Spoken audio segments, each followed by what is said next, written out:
Vasudevaya.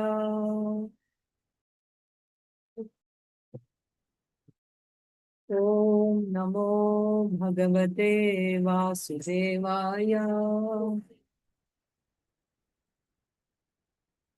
Om Namo Bhagavate Vasudevaya. Narayanam Namaskritya Naram Chaiva Narottamam Devim Saraswatim Vyasam Tato Jayamudírayet. Nashtaprayeshvabhadreshu Nityam Bhagavata Sevaya Bhagavatyuttama-shloke Bhaktir Bhavati Naishtiki.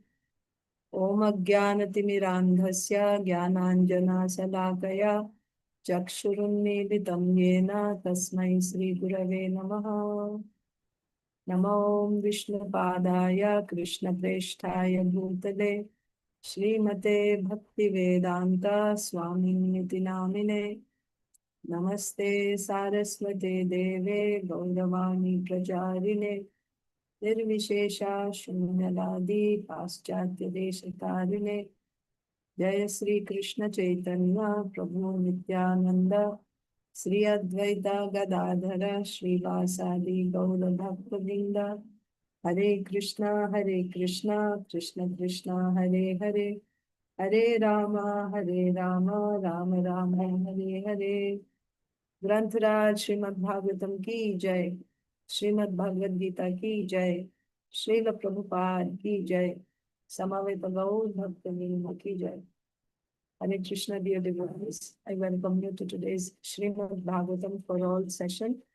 Today is July 23rd, 2026, and we are in the 546th session.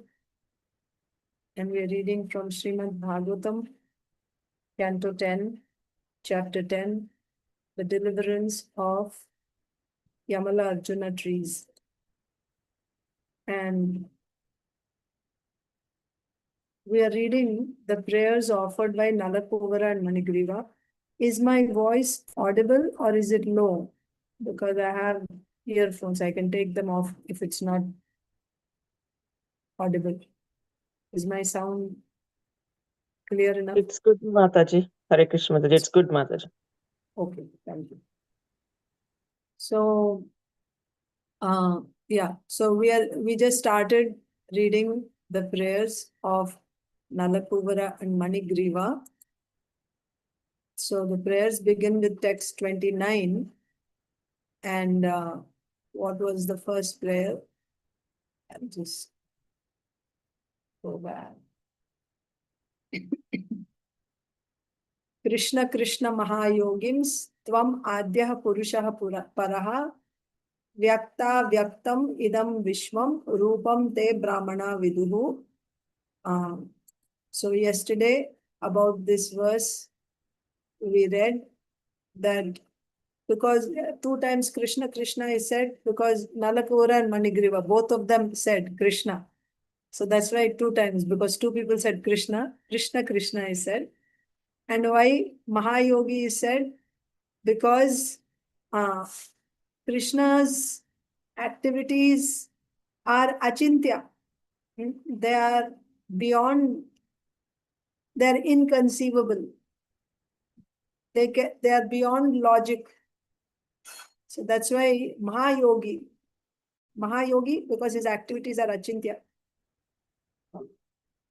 So if Krishna had, so this verse is spoken, Srila Vishwanath Chakravarti Thakur says, if Krishna had said, why you are demigods and I'm just a cowherd boy, a small boy, I'm a cowherd boy, why are you bowing down before me? Because they, remember, after coming out, they were so effulgent, and then they saw little Krishna there, and they moved towards him. They were aware of all this throughout these 36,000 years. They were conscious that they were cursed, and that after 36,000 years they will be delivered by Lord Kṛṣṇa himself. So now they are delivered and they are seeing Krishna there. So they understand he is the Supreme Lord, and also that they had offended Krishna's devotee Narad Muni. So they're also feeling ashamed. Still, they moved close to Krishna to offer obeisances to him, thinking that, so now, why do we have to feel ashamed in front of Krishna? He knows everything. He's Paramatma in the heart. So that way.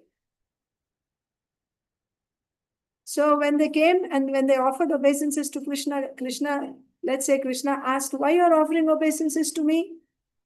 I'm just a cowherd boy and you're demigods. So in answer, this verse is said, Krishna, Krishna, mahā-yogiṁs. So they're saying that you are Param Purush Bhagavān, the Supreme Personality of Godhead. In that also, Bhagavān means one who has all six opulences. And in that also, you are Swayam Bhagavān, the original fountainhead from whom all other expansions are coming. Swayam Bhagavān Krishna. That's why you appear like a cowherd boy. You're not an ordinary cowherd boy. The original Supreme Personality of Godhead, his form is what?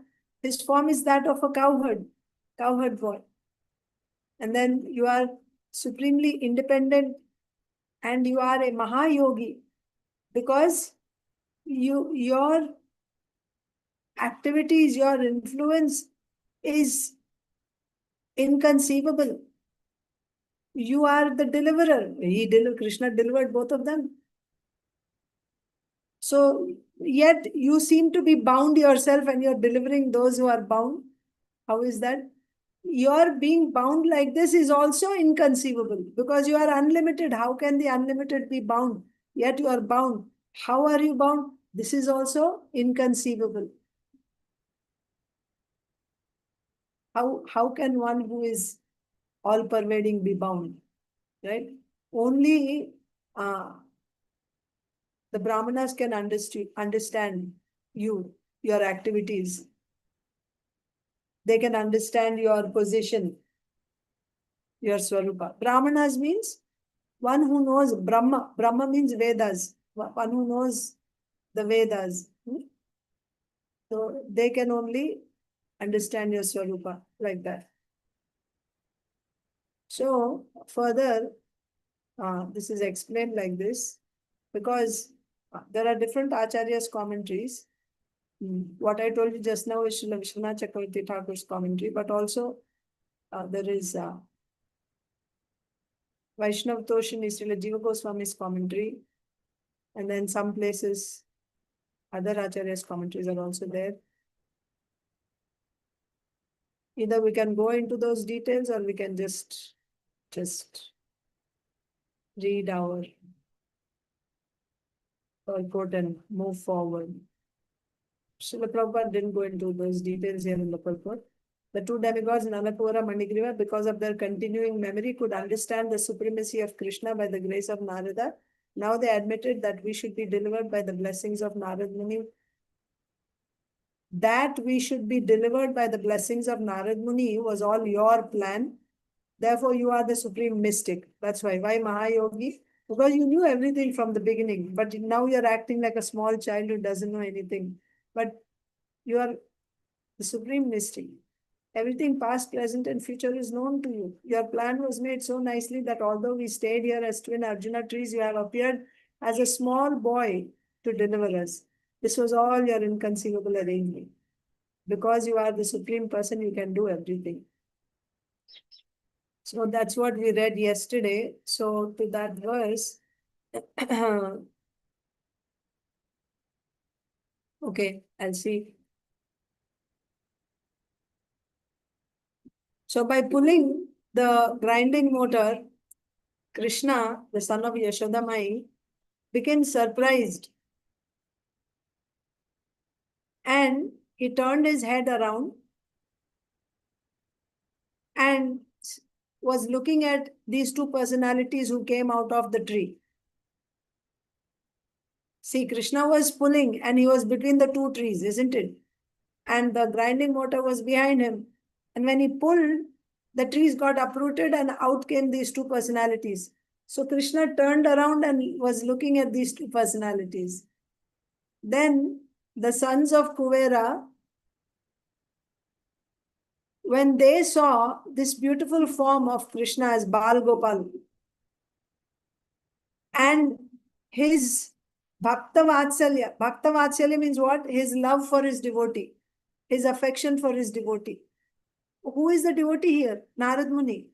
So out of affection for Narad Muni, to make Narad Muni's words come true, Krishna, in this beautiful small child form, Krishna as a child, he went between the two trees and delivered NALAKUVARA and MANIGRIVA. Why? Out of affection for his devotee, Narad Muni.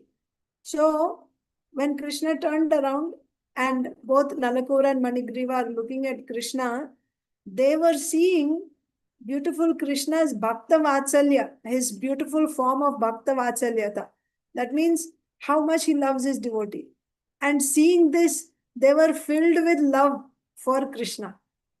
Seeing Krishna's affection for his devotee in this beautiful child's form, NALAKUVARA and MANIGRIVA were filled with love for Krishna.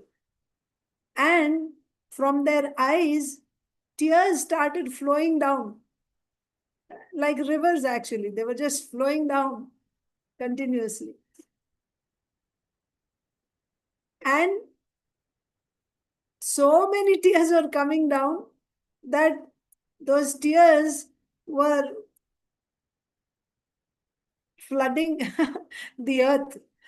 That means they were in such ecstasy that the tears were coming down and falling on the ground, and the whole, it is said, plavit mane, like flooding the earth with the tears.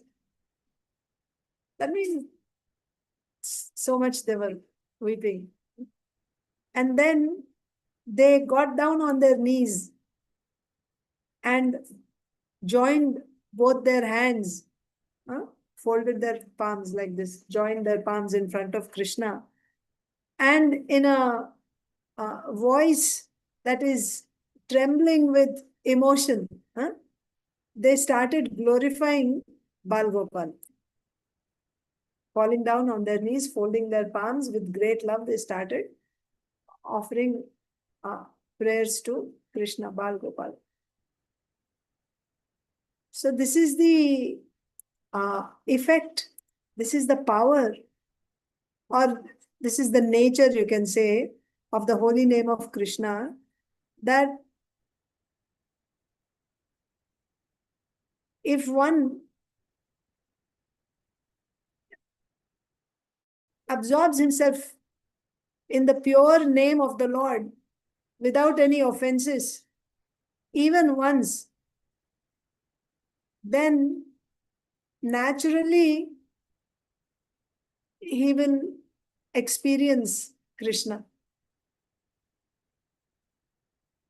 Experience Krishna means there are two levels. One is within your heart and the other one is face to face. That means what way? Okay, I'll say it again. So it is the nature of the holy name of Krishna that when one chants this pure name means without any offenses. So when you chant the holy name, there are three stages. One is offensive stage, second is clearing stage, and the third one is offenseless chanting. Offensive chanting, clearing, when the offenses are clearing, that is one level. It's called namabhas. And then there is the third one is pure, offenseless chanting. So if one chants offenselessly, then even once if he utters the holy name of the Lord, then naturally he will be inspired, so inspired that continuously he will be chanting the names of the Lord. So when will you chant offenseless chanting? Or when will you chant this pure holy name? When all the offenses are removed. When will the offenses be removed? That stage is when all the offenses are removed. That's prema. Even in bhava, there's a possibility of some offenses. There is a possibility. But in prema, there are no offenses. So when you come to that stage, in that stage, when you chant the name of the Lord without any offenses, then that name is so powerful that it inspires you to keep chanting continuously be chanting. Whereas previously, when we say pure devotee, there also you're doing continuous devotional service. But there you're endeavoring. Before anartha nivritti, when you begin pure devotional service, your endeavor is there, continuous endeavor to do continuous chanting, that endeavor is there. Okay? But after anartha nivritti,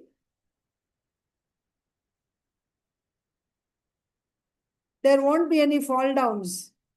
Your endeavor was there before, but still it's called anishtita bhakti. Anishtita bhakti because even though you are endeavoring, because of your offenses or anarthas, you keep falling down. But your endeavor doesn't stop. That's the important thing. In the case of a pure devotee, that endeavor does not stop even for a moment. Even for a moment. Not that every day 2 hours. No. Continuously he is endeavoring. That's when he is a pure devotee. But after anartha nivritti, there won't be any fall downs because most of the anarthas are removed. After anartha nivritti, you will still have offenses though. Offenses will be there. And then you progress further, nishtha, ruchi, asakti, and then bhava, and then finally prema. So here it is said that without any offenses. So when you say without any offenses means that happens in prema stage. There when you chant once, then you cannot stop. Continuously you'll be chanting like that. So even if you chant once, you cannot stop. That keeps going again and again.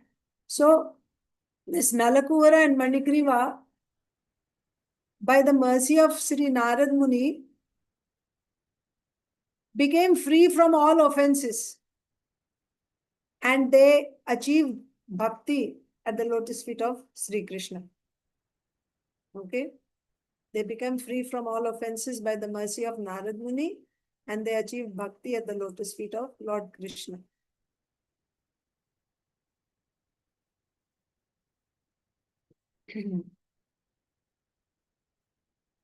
Okay, I think that much is enough. There's more, but it's like an ocean. The commentaries and different acharyas are given. We cannot cover all that, but little bit, at least I'm trying to cover Srila Vishwanath Chakravarti Thakur's commentary as far as possible. Okay. So now let's go to the next verse. So these are the prayers offered by NALAKUVARA MANIGRIVA, text 30-31. Tvam ekaḥ sarva-bhūtānāṁ dehāsv-ātmendriyeśvaraḥ tvameva kālo bhagavān viśnur-avyaya-īśvaraḥ tvam mahān prakritihi sukṣma rajaḥ-sattva-tamomayī tvameva puruṣodhyakṣah sarva-kṣetra-vikāra-vit. So, tvam ekaḥ sarva-bhūtānāṁ dehāsv-ātmendriyeśvaraḥ. What are they saying? Tvam ekaḥ, only you are sarva-bhūtānāṁ dehāsv-ātmendriyeśvaraḥ. That means of all living entities, bodies, ātmendriyeśvaraḥ. That means you are the controller of their senses. You are the Supreme Personality of Godhead, the controller of everything, the body, life, ego, and senses of every living entity are your own self. You are the Supreme Person Vishnu, the imperishable controller. You are the time factor, the immediate cause, and you are material nature consisting of the three modes, passion, goodness, and ignorance. You are the original cause of this material manifestation. You are the super soul, and therefore you know everything within the core of the heart of every living entity. So what do you see here in these prayers? It is Aishwarya Yukta. Their love is not Madhurya, like Brajvasis have. It's not like that. There is Aishwarya. You are the Supreme Lord. You are the controller. Like that, like prayers offered by the demigods, or prayers offered by Brahmaji also, like that. So that's why the rasa means, you see, there are different relationships, isn't it?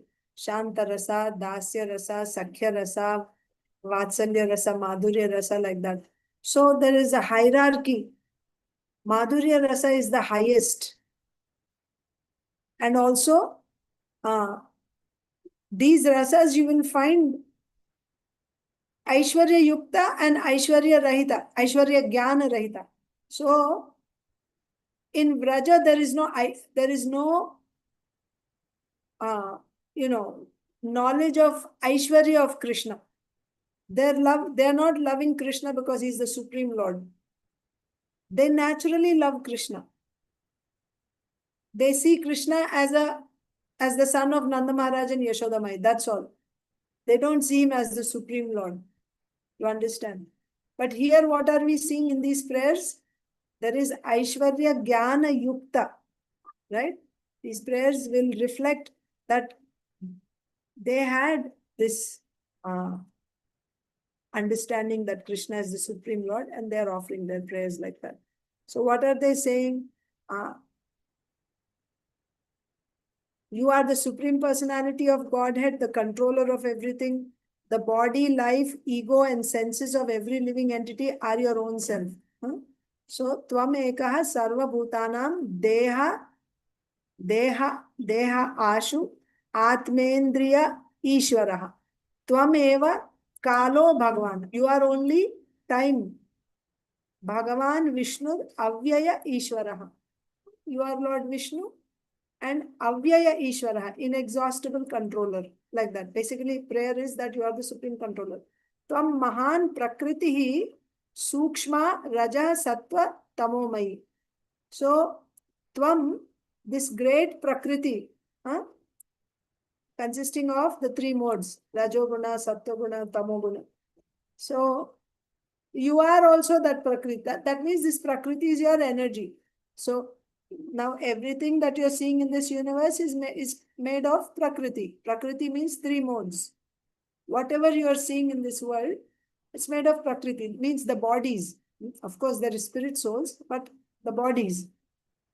But this prakriti, this universe, whatever you are seeing here, everything is made of this mahan prakriti. That is also you, meaning it is your energy. Tvameva puruṣaḥ. You are adyaḥ, sarva-kṣetra-vikāra-vit. So, you are the supreme person, the proprietor, ādyaḥ. Sarva-kṣetra, kshetra means, what did we see in the 13th chapter? These bodies. Sarva-kṣetra means all the bodies. Vikāra-vit. Vikāra-vit, right? That means you know. Vit means you know. Vikara. Vikara means the transformations or the restless mind. You are knower. You are the knower of the restless mind. So you are the Supreme Personality of Godhead, the controller of everything. The body, life, ego, and senses of every living entity are your own self. Yes? That means whatever you are. So this body, you are the master.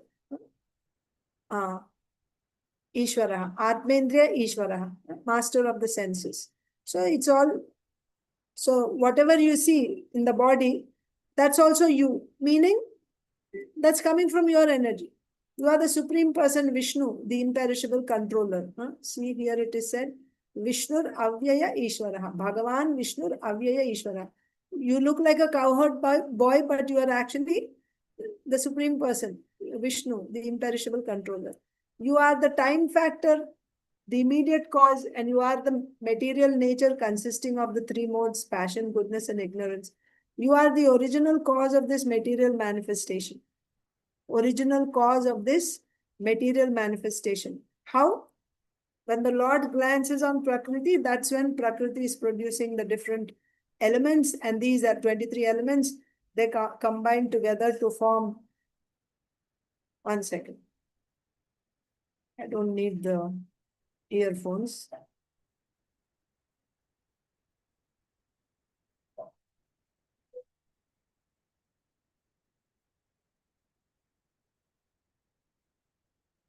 Just 1 second.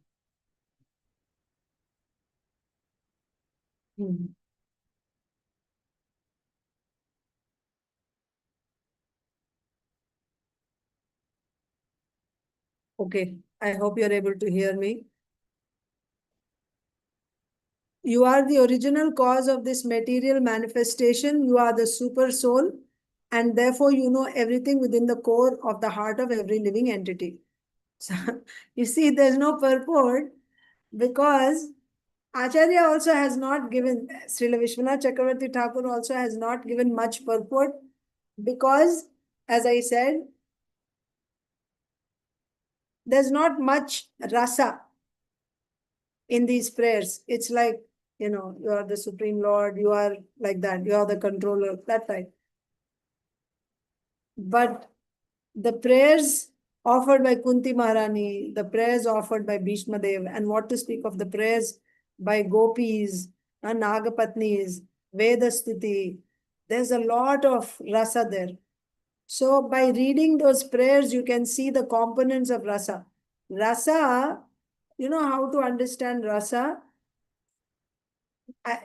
Rasna, the drink. When we were children, I don't know if it is still existing, but summertime, we used to have rasna drink. So you make rasna. So rasna is like that rasa. Huh? Rasa means what? Rasa means it's the taste of that relationship. But how do you get the taste? There are different ingredients there, different components. There is water, there's sugar, there's rasna powder, and then you put ice, right? Everything. And then you get there are different flavors of rasna also. So you get that, and then you drink it, and you get pleasure, isn't it? Like that, rasa means there are different components in it. Anubhava, vibhava, sanchari bhava, sthai bhava, like this. So by adding the right proportion of these different components, a particular rasa or taste is produced, and Krishna relishes that rasa. And when Krishna relishes, the devotees also relish it. That's rasa. So when you read the prayers of the devotees, when you hear the prayers of the devotees, what are these prayers? This is the love of that devotee being expressed in the form of those prayers. So in that love, what is there? That rasa, you can see the rasa in the prayers. Rasa means you can see the ingredients that are there inside. How that rasa is formed by reading the prayers. So depending on how advanced that devotee is in. Advanced in bhakti means how much love they have. And love, how much love, how you measure, not just in quantity, but also in quality. The love of a devotee who is in dasya rasa compared to the love of a devotee who is in sakhya rasa has less taste.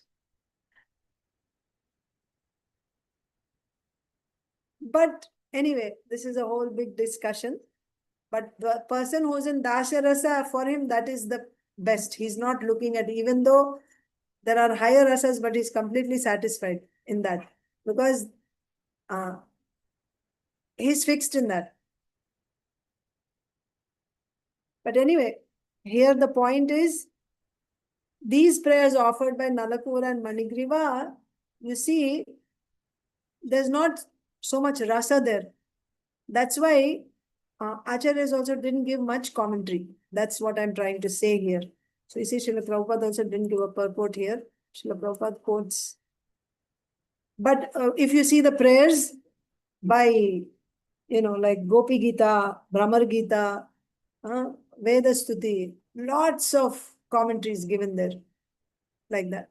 Sripad Madhvacharya has quoted from the Vamana Purana as follows: Rupyatvatu jagadrupam, Rupyatvatu jagadrupam, Vishnu sakshat sukhatmakam, Nityapurnam samuddishtam, Swarupam paramatmanaha. So this is glorifying the supreme, the form of the Lord, the beautiful form of the Lord. But Lord Vishnu as the controller. So I will try to read a little bit from the commentary, Srila Vishwanath Chakravarti Thakur's commentary. So this verse is saying, that means 30 and 31, NALAKUVARA and MANIGRIVA are saying, "O my Lord, hey bhagavān, all living entities' bodies, their life air, their ahankara means false ego, their senses are all controlled by you alone. You are the controller of all bodies and senses and their life air, everything. It's controlled by you. You are all powerful, omnipotent. You are all pervading, and you are indestructible, inexhaustible controller. You are only time, and you are only prakriti, the subtle prakriti consisting of the three modes of material nature. You are mahat-tattva, being the super soul. You know the antahkaranas. Antahkarana means, you can say heart or subtle body of all living entities. Because you're Paramatma, you know. That means you know their minds, their intelligence, their desires. You know everything. Antahkarana means mind, intelligence, false ego, chitta. This is Antahkarana. You know the Antahkaranas of all living entities because you are Paramatma in the hearts. And all living entities, gross and subtle bodies, are you. And whatever karma they do with these bodies, whatever transformations are happening in their bodies, whatever feelings and whatever dharma that they're doing, and whatever their situation is, you are the knower of everything. You are the witness of whatever they have done and whatever they're doing and whatever is their, state, because you are Paramatma. So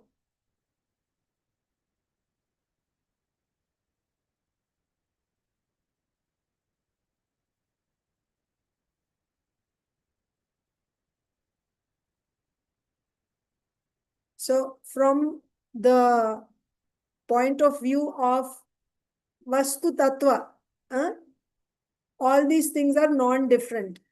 In the sense, they are all the Lord's energy. In that sense, they are not different from the Lord.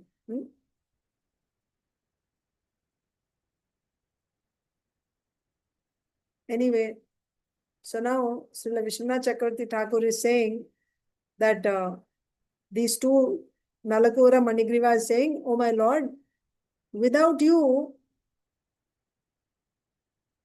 except for you in this world, there is no other person who is capable of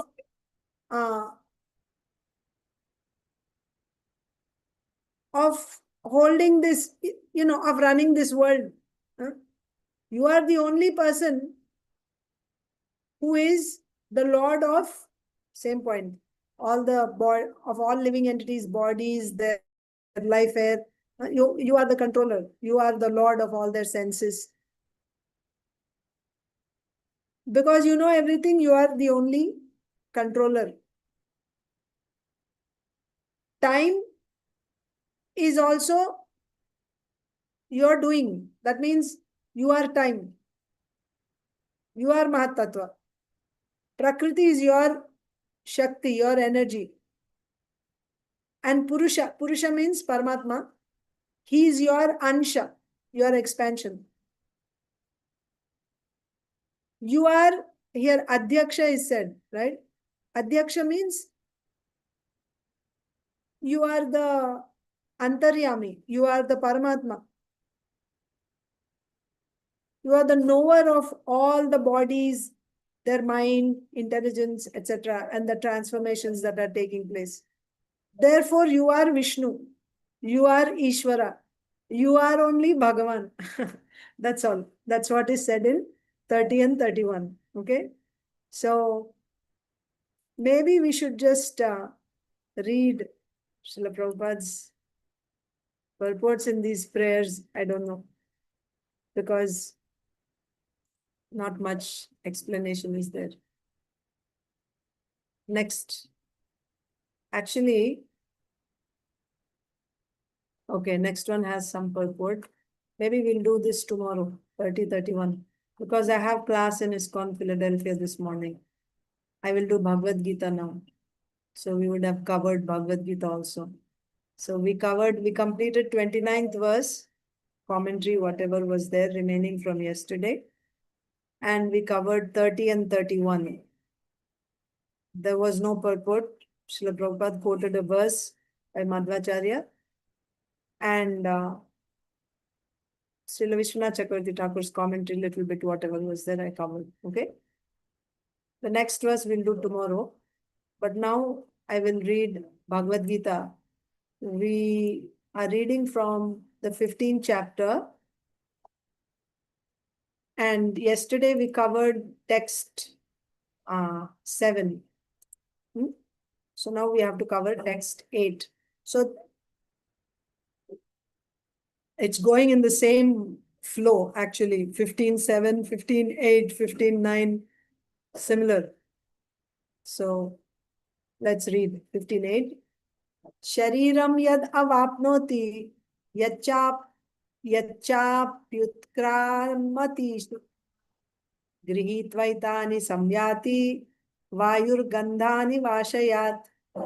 Shariram yad avapnoti yachapyutkramati yacha api utkramata ishvaraḥ. Okay? Utkramati means giving up. So shariram yad avapnoti. Avapnoti means getting a new body. Utkramati means giving up the old body. Okay? Shariram yad avapnoti yad cha api utkramati ishvaraḥ grihitvaitani samyati. Grihitvaitani means accepting. Grihitva etani. Etani, what are all these?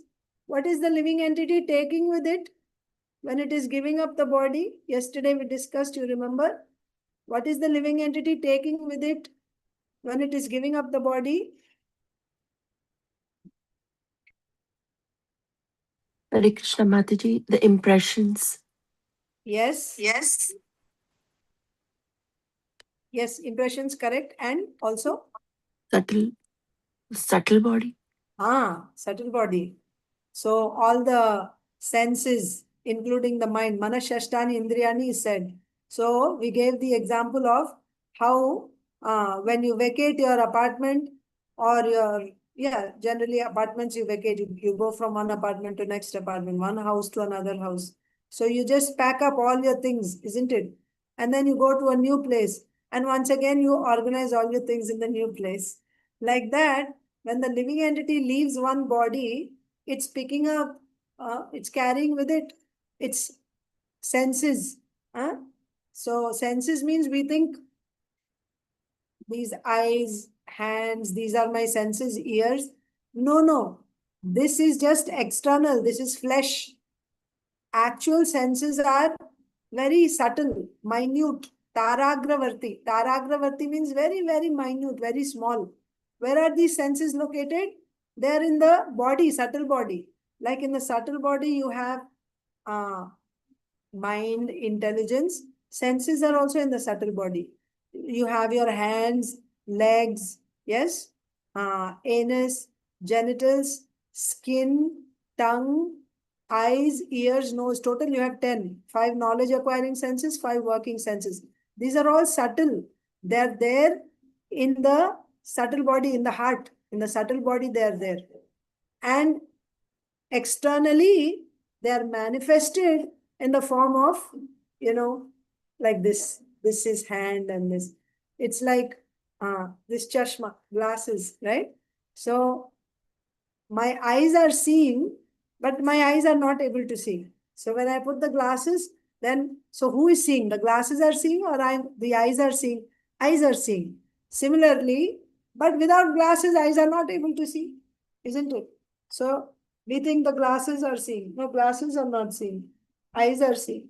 Like that, these eyes are also like glasses. External eyes are like glasses. Actually, inside, there is that subtle sense which is seen. Okay. So the living entity, when it leaves this body, it's taking all the subtle senses with it and going to the new body. Just like when we vacate an apartment, we take all our stuff, all our things, and move to a new place, a new house or new apartment. So then what happens after you go there? So all those things will be explained in these verses. So shariram yad avapnoti yachapi utkramatishvaraḥ grihitva taking etani samyati. Matlab, etani means all these senses, mind, all this. Taking all these samyati, it goes. Vayur gandha nivashayat. How it is going? The way air carries aroma. The way air carries aroma. Like that, this living entity is taking away. It's carrying what? The senses. This is also actually interesting, because actually speaking, the living entity is not holding or carrying anything. All the living entity is doing is, it is simply claiming. It's claiming, this is mine, right? It's just claiming. This body, it's like, this sari. I'm not this sari. I'm not this sari, isn't it? But if I become so attached, something falls on the sari, or it gets torn somewhere, it gets stuck, agarbatti falls and it gets burnt, and let's say it's a favorite sari. Oh, my sari. Actually, it is just my attachment to that, or I'm claiming it as myself. That's why I'm feeling bad. But actually speaking, I'm not this. Like that, the way this is covering my body, this body is also covering the soul. So outer covering is this gross body, and inner covering is the subtle body. In reality, I am not this body. The way I am not this sari, I am not this body. But I claim that I am that I am this body. Why I am claiming like that? Because of this ahankar. Ahankar. How you got this ahankar? It's given by Prakriti. You have avidya. Because of avidya, now you get this body, subtle body and gross body. Subtle body has ahankar. Ahankar means false ego. Makes you identify with this body, thinking that it is me, it is me. So when it is said that the soul is carrying everything, what does it mean? Soul is carrying means, in our case, we physically actually carry. We take all our stuff when we go. But in the soul's case, it's that ahankara. Subtle body is there. It is stuck with the soul now, isn't it? So in subtle body, ahankar is there. Because of that ahankar, it's identifying with the body. Ye mera hai, ye mera hai. Right? So then it's carrying everything. When you leave one body, apna sab bator ke saman, और next body में चला जाता है। क्या है इसके सामान? Senses, mind, सबको लेके जा रहा है एक बॉडी से दूसरा body. That's what is being said here.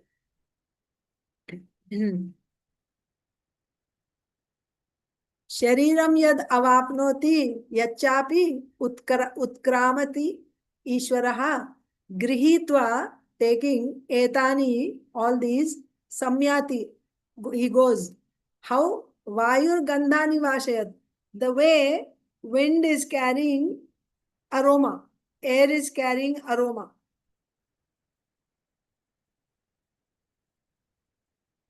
Let's read. The living entity in the material world carries his different conceptions of life from one body to another, as the air carries aromas. So, subtle body it is taking, certainly. That we read in the previous verse. But it is also taking the subtle sense objects. And anyway, let's just read. The living entity in the material world carries his different conceptions of life from one body to another. Conceptions of life from one body to another. As the air carries aromas, thus he takes one kind of body and again quits it to take another. Purport. Here the living entity is described as Ishvara. Yes, see, here Ishvara said. This Ishvara, controller. The controller of his own body. If he likes, he can change his body to a higher grade. And if he likes, he can move to a lower class. Minute independence is there. In this material existence, isn't it? So if he likes, he can change his body. This is also because of association with the modes, actually. Karanam guna sangosya, that is also said in the 13th chapter. How you are getting different bodies? Karanam guna sangosya sadasad yoni janmasu. You get sat and asat yonis. Sat means superior bodies, asat, right? Inferior bodies you are getting. Why? Karanam, what is the cause? Karanam guna sangosya. Guna sanga asya. Because of associating with the different modes, you are getting different bodies. Okay?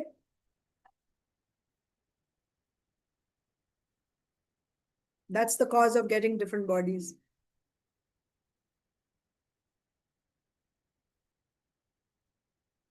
If he likes, he can change his body to a higher grade, and if he likes, he can move to a lower class.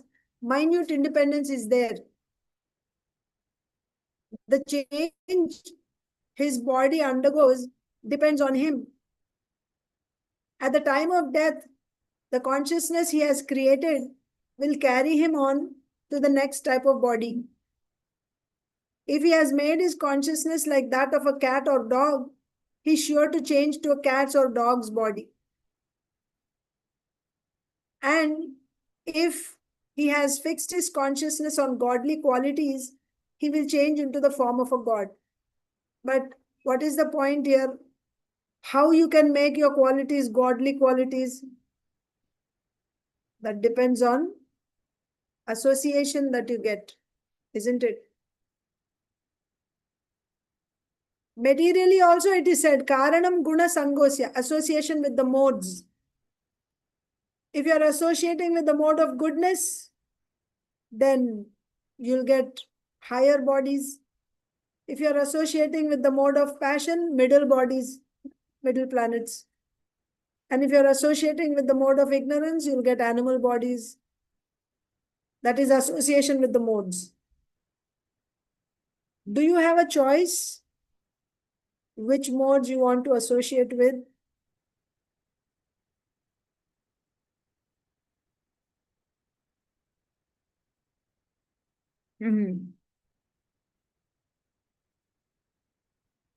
What do you think? You have a choice? Which modes you want to associate with? You have a choice. That also depends on association, isn't it? That also depends on association. if you're associating with people who are in the mode of goodness, then you make such choices, isn't it? You will also start doing activities in the mode of goodness, rising early in the morning, etc. When we were small, our parents would wake us up early in the morning, study in the morning, etc. Right? So by that means how you started that? By association, isn't it? So even in material life, being in the mode of goodness, mode of passion, mode of ignorance, the whole game is about association. If you are associating with people who are in the mode of passion, this whole episode in Bhagavatam that we were reading, it is about NALAKUVARA and MANIGRIVAs being intoxicated by wealth. Now, if you are associating with people who are always, their goal of life is earning more and more, they're talking about that, you associate with them, then you'll also get those type of samskaras. Then you'll also become like them. It is said that how one person becomes a drunkard, by associating with drunkards, he will become an expert drunkard. So that is why if we associate with, this is working even in the material world, association. We can understand this very easily. Then what to speak of in devotional life? Association works very, very powerful. Dhruv Maharaj says, Bhakti begins with association. The goal of Bhakti is association. And Bhakti itself is association. At every step we need association. And the type of association we get, that's the quality of our Bhakti. Simple. Material world also, the type of association you get, you choose. So here the question is, Srila Prabhupada is saying in the purport that you choose whether you become, you get a better body, higher body or lower body. How? By your actions. By your actions. For example, if you are sleeping a lot, then that action is preparing your next body. You'll get a body where you can sleep for months together, like a bear or something. For example, I'm saying. Then how your actions have become like that?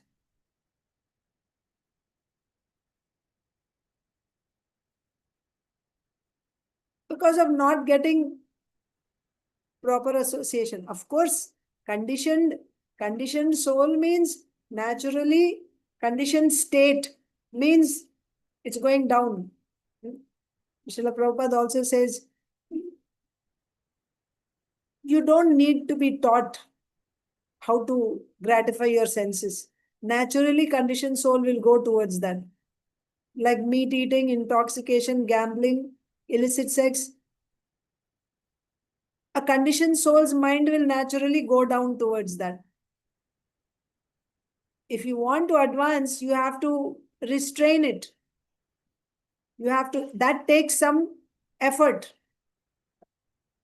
How you will get the strength, the determination to put that effort? For that, you will need association. Isn't it? You will need association for that. That is why devotees need to live in devotee communities called Daiva Varnashrama societies, because we have a strong association there. Everyone's goal is common. Now what is happening is, because for our living, for our livelihood, we are working for people whose goal is not Krishna consciousness. And our colleagues with whom we are working, their goal is also not bhakti. And you spend so many hours of the day in their association. If you enter a room which is fully, covered by, it is said, kajal, black suit, let's say. Can you stay untouched by that? You'll be affected by that, isn't it? Because you'll be associating with those modes, associating with people who are influenced by those modes, you will also be affected. So if you are in that association, then your actions will also become like that. Your goals will become like that. Then your next life also will go in that direction only. Because whatever you do during this life, and when you say during this life, during the day, every day.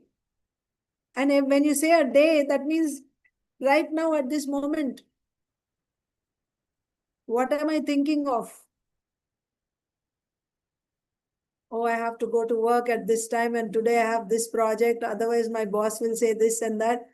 That's all is going on in my head. And days are passing by. So these things are accumulating and forming the bigger picture. So finally, at the time of leaving my body, these impressions will be there. And that decides my next body.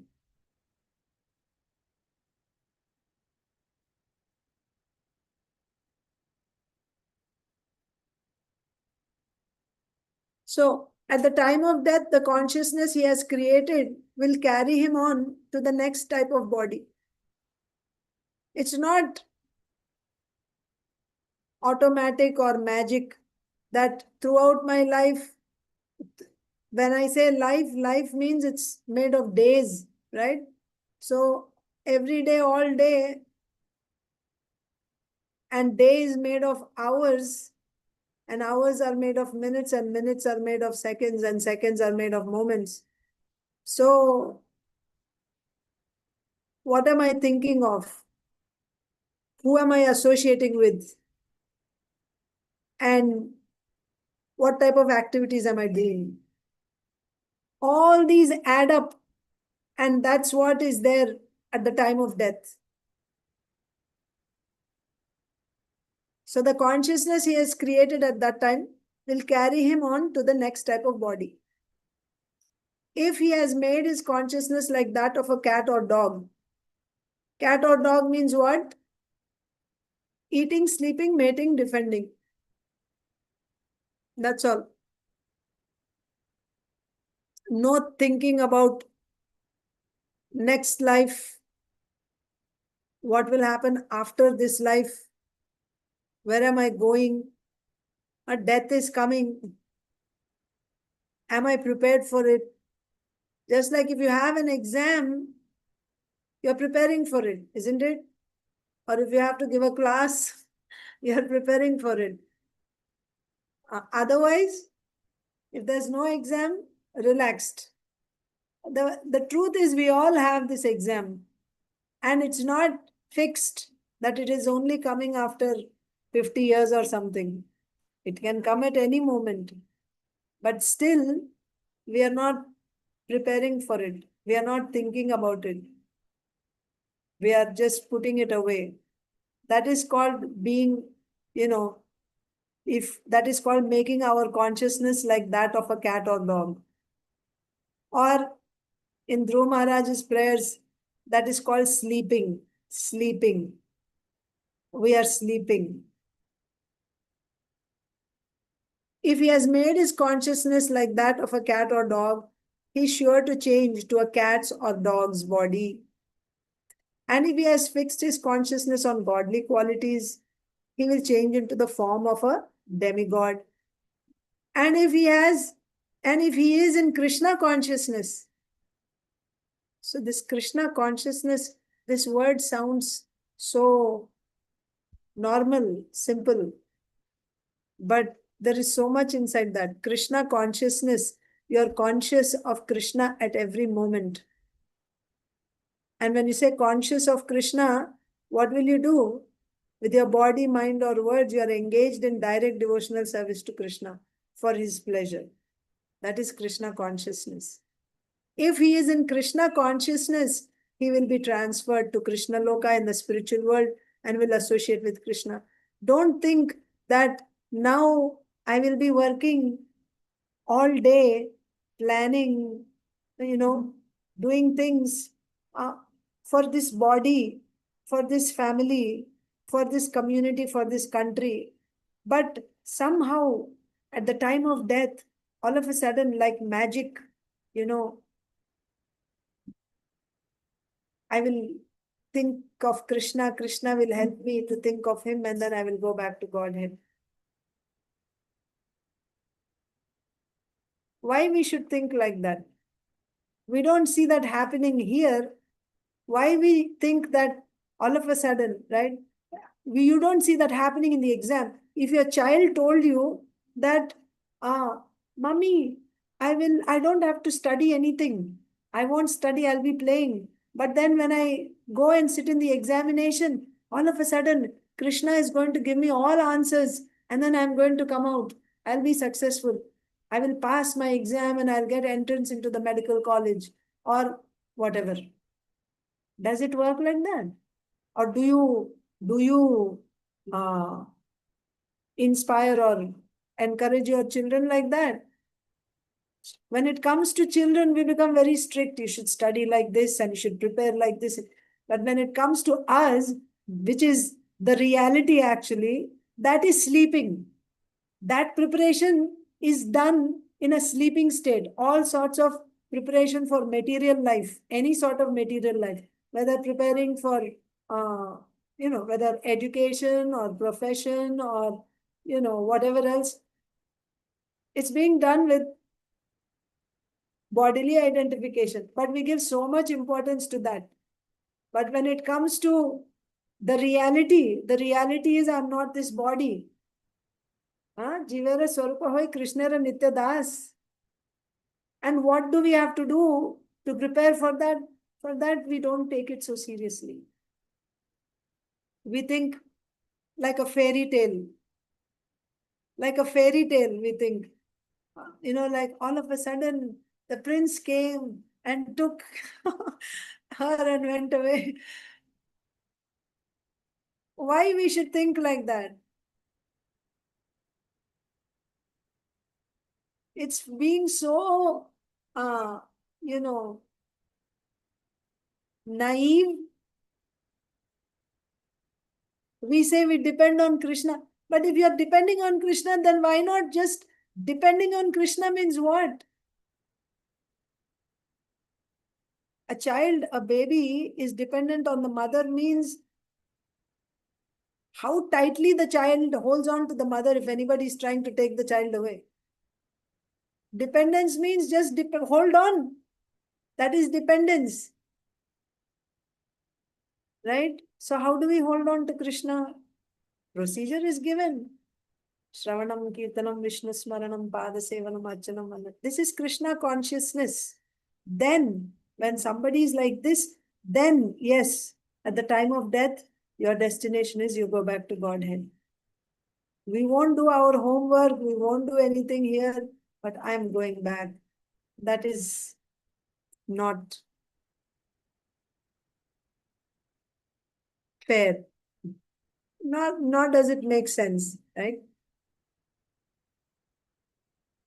Yes, Srila Prabhupada said, if you chanted 16 rounds, you'll go back in this very lifetime. But what did he ask us to do after the 16 rounds?